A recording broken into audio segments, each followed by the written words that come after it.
여러분들 살면서 여기 눈 안쪽에 간질간질하고 계속 뭐가 낀 느낌 든 적 있으시죠? 그리고 특히 눈 안쪽이 가려워서 여기를 막 비비는 분들이 있는데 여기가 눈물샘인 줄 알고 계시는 분들이 많더라고요. 아닙니다. 눈물샘은 윗눈꺼풀 정반대 위치에서 여기 가설이 있습니다. 그리고 가렵다고 가로로 이렇게 크게 비비면 각막에 상처는 무조건 생기고요. 그리고 계속 비빌 경우에는 각막 모양이 영구적으로 변화가 나타날 수도 있고, 우리 이전 영상에 눈 비빌 때 그걸 MRI로 찍은 거 봤더니 눈이 볼록 들어갔다 나왔다 비비는 모양대로 변하는 거 보셨죠? 우리 눈에는 뼈가 없어가지고 그 모양 그대로 충격이 가거든요. 그래서 눈 안쪽을 커버하고 있는 망막 손상 등이 발생할 수 있어요. 오늘은 왜 유독 눈 안쪽이 가려운지, 그리고 이에 대한 해결 방법 모두 다 알려드릴 테니까 집중해서 봐주시면 감사하겠습니다. 많은 분들이 눈 안쪽에 눈물샘이 좀 간지럽다고 아는 분들이 많은데 이게 눈물샘이 아닐까요? 눈물샘은 사실 눈꺼풀 위쪽에 바깥쪽에 위치해 있거든요. 윗 눈꺼풀 바깥쪽에서 눈물이 분비가 되고 이 눈물이 이렇게 흘러서 코 쪽으로 빠져나가는 게 순환 통로거든요. 다시 본론으로 돌아가서 많은 분들이 눈 안쪽이 툭 튀어나온 부분을 눈물샘이라고 생각하시는데 정확한 명칭은 눈물이 코로 빠져나갈 때 고이는 언덕, 눈물 언덕입니다. 그 눈물이 모이는 언덕이라서 눈물 언덕이라고 하셨는데 눈물이 고여서 이 부위가 고인물처럼 좀 간지러운 건가요? 반은 맞는 말이에요. 우리 눈물의 역할이 뭐예요? 첫 번째는 눈을 촉촉하게 윤활 역할을 해주는 역할이 있고, 두 번째는 눈에 더러운 성분을 씻어내는 역할이 있는 거예요. 여기서 포인트, 두 번째 씻어내는 기능인데요. 눈을 씻어낸 눈물은 그 안에 알러지를 유발하는 성분이나 이물질이 있거나 뭔가 더러운 게 있을 가능성이 높죠. 손 씻은 물이 약간 불순물이 많은 것처럼요. 이렇게 불순물이 많은 눈물이 잠시 눈물 언덕에 모였다가 아래쪽으로 빠져나가니까 눈물 언덕에 알레르기 반응이 더 자주 생기는 거예요. 조금 더 쉽게 이해하기 위해서 우리 눈의 눈물 흐름을 이야기해 보도록 하겠습니다. 윗 눈꺼풀 바깥쪽에 위치한 눈물샘이라는 기관에서 눈물을 만들어내고요, 1차적으로. 그리고 이 만들어진 눈물이 눈 깜빡임을 통해서 눈 표면을 고르게 덮고,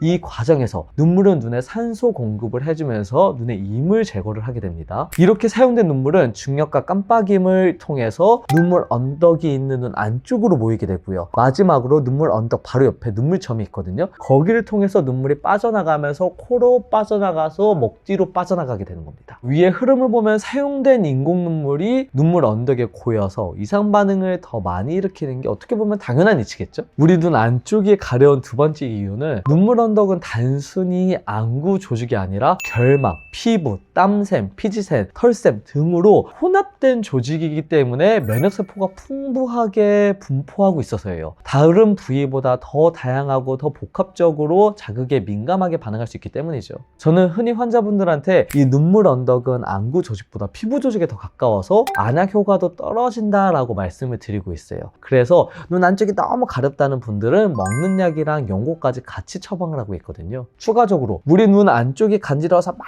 이렇게 비비면은 여기가 더 가렵고 찐덕한 눈곱이 끼면서 안쪽 구조물이 탱탱 부어올라서 튀어나올 것처럼 보일 때가 있죠. 우리 눈 안쪽에 눈물 언덕이 더 탱탱 붓고 간지러운 이유는 다른 부위보다 알레르기 반응에 더 취약해서다 라고 생각하시면 되겠어요. 우리 몸은 알레르기를 유발하는 항원 물질에 노출이 되면 이걸 적이다 라고 간주해서 막 비만세포라는 세포가 히스타민을 분비하게 되고, 그로 인해서 혈관이 넓어지거든요. 그러면 그 구조에 조직이 느슨해져서 안에서 분비물이 나오게 되는 겁니다. 지금부터는 눈 안쪽이 가려울 때 대처 방법에 대해서 알려드릴게요. 첫 번째는 무조건 차가운 거를 빨리 갖다 대세요. 냉찜질을 하라는 건데요. 이러면 온도가 내려가면서 혈관이 수축하게 되거든요. 제가 히스타민 성분이 나오면 혈관이 늘어나면서 거기서 진물이 나오면서 간지럽다라고 말씀드렸는데, 혈관을 수축시키면 비만세포의 활성도를 낮춰서 덜 간지럽게 만들 수 있기 때문에 차가운 걸 대야 되는 겁니다. 전 눈이 가려울 때는 얼음물을 수건으로 감싸가지고 바로 눈에를 가져대는 습관을 항상 가지라고 말씀드려요. 그리고 알러지 반응이 자주 올라오는 분은 평상시에 인공 눈물을 냉장 보관해서 차갑게 만들어 두었다가 눈이 가려울 때 냉장고에서 꺼내서 차가운 인공 눈물을 그냥 쭉 짜서 쿨링 효과를 보세요. 그러면 이것도 마찬가지로 피부 온도를 낮춰주기 때문에 히스타민을 낮출 수 있습니다.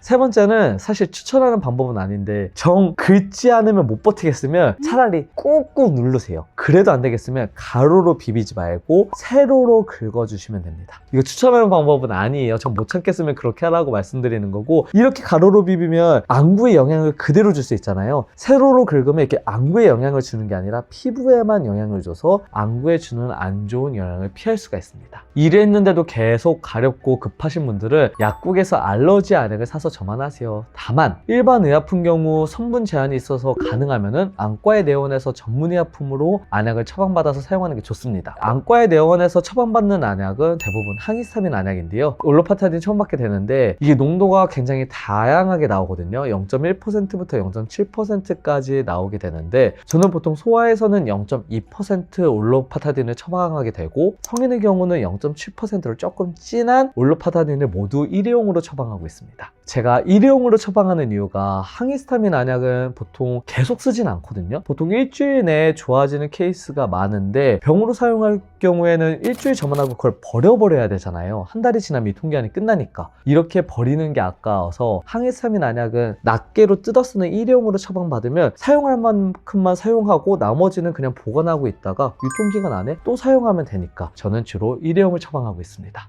오늘 영상을 정리해 보겠습니다. 눈 안쪽이 더 가려운 이유는 이 부위가 눈물 언덕이기 때문인데요. 우리 눈물이 윗눈꺼풀 바깥쪽 눈물샘에서 만들어져서 얘가 깜빡깜빡이며 이제 눈을 한번 씻어낸 다음에 눈물 언덕 안쪽에서 고여있다가 코로 빠져나가게 되는 거거든요. 그러면 이 고여있을 때 얘가 한번 씻어낸 눈물이기 때문에 그 안에 뭐 항원이라든지 이물질이 많게 됩니다. 그럼 여기에 대해서 알레르기 반응이 나기가 싫기 때문에 눈 안쪽이 더 가려운 거고, 또 이 눈물 언덕은 안구 조직이 아니라 뭐 땀샘이나 피지샘이나 결막 등 여러 조직으로 구성되어 있어서 알러지 반응이 더 잘 일어나는 겁니다. 이렇게 눈 안쪽이 가려울 때는 절대 가로로 비비면 안 되고요. 차라리 빨리 차가운 걸 눈에 갖다 대세요. 대표적인 게 뭐 얼음물 같은 거 수건으로 둘러서 눈에 대면 좋고요. 그리고 아니면 인공 눈물을 냉장 보관했다가 사용하시면 쿨링 효과가 있어서 훨씬 가려운 거를 막을 수 있습니다. 그래도 지속적으로 눈이 가렵다면 꼭 안과에 내원해서 안약을 처방받고 저만하는 게 좋겠습니다. 오늘도 끝까지 영상 시청해 주셔서 감사하고요. 다음 이 시간에도 더 좋은 영상으로 찾아뵙겠습니다.